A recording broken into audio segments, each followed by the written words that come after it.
ចានៅក្នុងវីដេអូនេះអ្នកគ្រូនឹងកែចំណោទលេខ1នៅក្នុងមេរៀនការបូកចំនួនមានលេខ4ខ្ទង់និង2ខ្ទង់ដោយមានត្រាទុកប៉ុន្តែមុននឹងអ្នកគ្រូកែអ្នកគ្រូចង់សុំឲ្យយើងចុច like និងចុច subscribe ឲ្យអ្នកគ្រូម្នាក់មួយផងដើម្បីទទួលបាននៅវីដេអូថ្មីៗជាបន្តទៀតចឹងយើងមើលចំណោទរបស់យើងលេខ1គេថាពហុកីឡាដ្ឋាន1អញ្ចឹងកន្លែងពហុកីឡាដ្ឋានគឺជាកន្លែងលេងកីឡាច្រើនប្រភេទណាចាអញ្ចឹងពហុកីឡាដ្ឋាន1ហ្នឹងមានអ្នកមើលបាល់ទាត់1015នាក់និងអ្នកមើលបាល់បោះ86នាក់តើចំនួនមនុស្សដែលមើលកីឡាមានទាំងអស់ប៉ុន្មាននាក់អញ្ចឹងចំណោទនេះអ្វីដែលគេឲ្យយើងរកគឺឲ្យយើងរកចំនួនមនុស្សទាំងអស់ដែលមើលកីឡាហ្នឹងថាតើមនុស្សទាំងអស់ហ្នឹងមានចំនួនប៉ុន្មានអញ្ចឹងដើម្បីយើងអាចរកចំនួនមនុស្សទាំងអស់ដែលមើលកីឡាហ្នឹងយើងត្រូវដឹងថាតើនៅកន្លែងហ្នឹងមានកីឡាប្រមាណប្រភេទ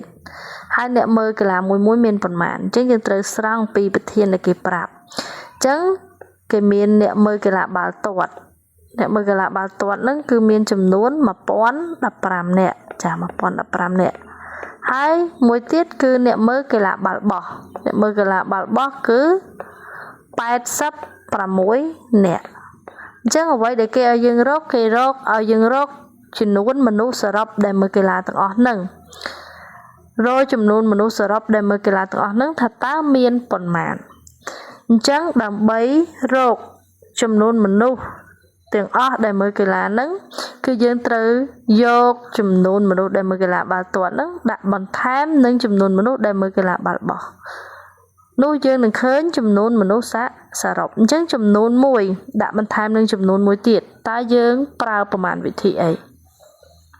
អញ្ចឹងគឺមានប្រមាណវិធីតែមួយទេគឺប្រមាណវិធីបូកដែលអាចប្រើបានព្រោះប្រមាណវិធីបូកគឺជាប្រមាណវិធីដែលយើងដាក់ចំនួន1បន្ថែមនឹងចំនួន1ឲ្យឃើញចំនួនសរុបអញ្ចឹងនៅក្នុងចំណោទនេះគឺយើងត្រូវប្រើប្រមាណវិធីបូកដើម្បីរកចំនួនមនុស្សទាំងអស់ហ្នឹងចំនួនមនុស្សទាំងអស់ហ្នឹងដែលមើលកីឡាហ្នឹងដែលមានកីឡាបាល់ទាត់និងកីឡាបាល់បោះហ្នឹង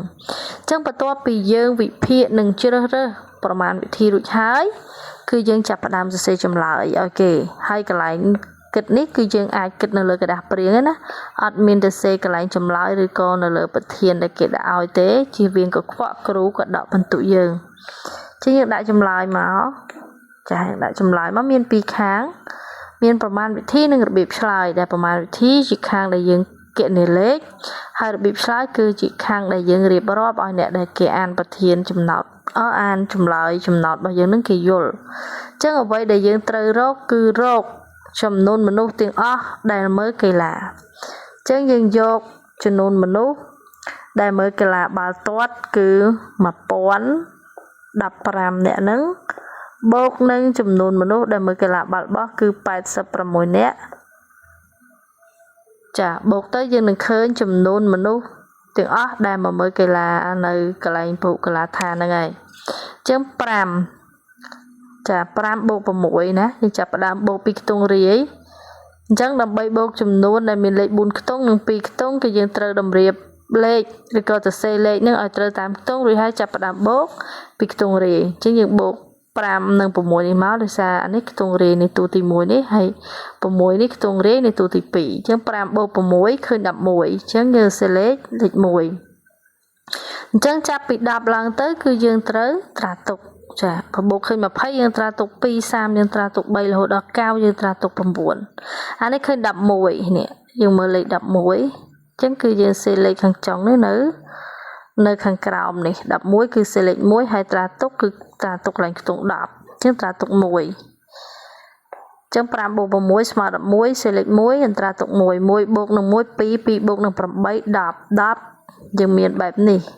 អញ្ចឹងយើងសេលេខ0ត្រាទុកផ្នែកខ្ទង់10ត្រាទុក1អញ្ចឹង1បូក0ស្មើ1ជាសេលេខ1មក1នេះអត់មានអីបូកក៏យើងទម្លាក់ចុះហើយកន្លែងនេះគឺយើងគិតក្នុងចិត្តទេណាចាគិតក្នុងចិត្តទេអត់មានសេនៅលើกระดาษកិច្ចការឬក៏កន្លែងចម្លើយអីទេអញ្ចឹងនេះគឺយើងបានបូកឃើញចំនួនមនុស្សដែលមនុស្សទាំងអស់ដែលមកមើលកីឡានៅកន្លែងពហុកីឡាដ្ឋានហ្នឹងហើយគឺសរុបទៅ1101នាក់ចឹងបន្ទាប់ពីយើងគណនាខាងប្រមាណវិធីហើយយើងត្រូវសរសេរខាងរបៀបឆ្លើយឲ្យគេមួយទៀត ចឹងយើងដាក់មក1100សំទោស1015បូកនឹង86គឺឃើញ1101អីគេអញ្ចឹងកន្លែងនេះយើងដាក់អ្នកគេស៊ូប៉ុន្មានអីយើងដាក់ប៉ុណ្ណឹងបើគេស៊ូប៉ុន្មានអ្នកដាក់អ្នកបើគេស៊ូប៉ុន្មានផ្លែដាក់ផ្លែបើគេស៊ូប៉ុន្មានរៀលដាក់រៀលអញ្ចឹងមើលទៅលើប្រធានចំណោទរបស់យើងបន្ទាប់មកជំហានចុងក្រោយគឺយើងត្រូវឆ្លើយថាឲ្យគេចាឆ្លើយថាឲ្យគេចឹងយើងឆ្លើយថាចំនួនមនុស្សទាំងអស់ដែលមើលកីឡាគឺ1101ចាមួយអ្នកឆ្លើយរួចហើយយើងគូសឃុំឲ្យបានស្អាតមកដើម្បីឲ្យលោកគ្រូអ្នកគ្រូរបស់យើងហ្នឹងគឺគាត់ឲ្យបន្ទុកយើងឲ្យបានល្អពេញចាចឹងតកតងទៅនឹងកំណែចំណោទលេខ1ក្នុងមេរៀនការបូកចំនួនមានលេខ4ខ្ទង់និង2ខ្ទង់ចាគឺមានប៉ុណ្ណឹងចាសូមអរគុណច្រើននិងសូមជម្រាបលា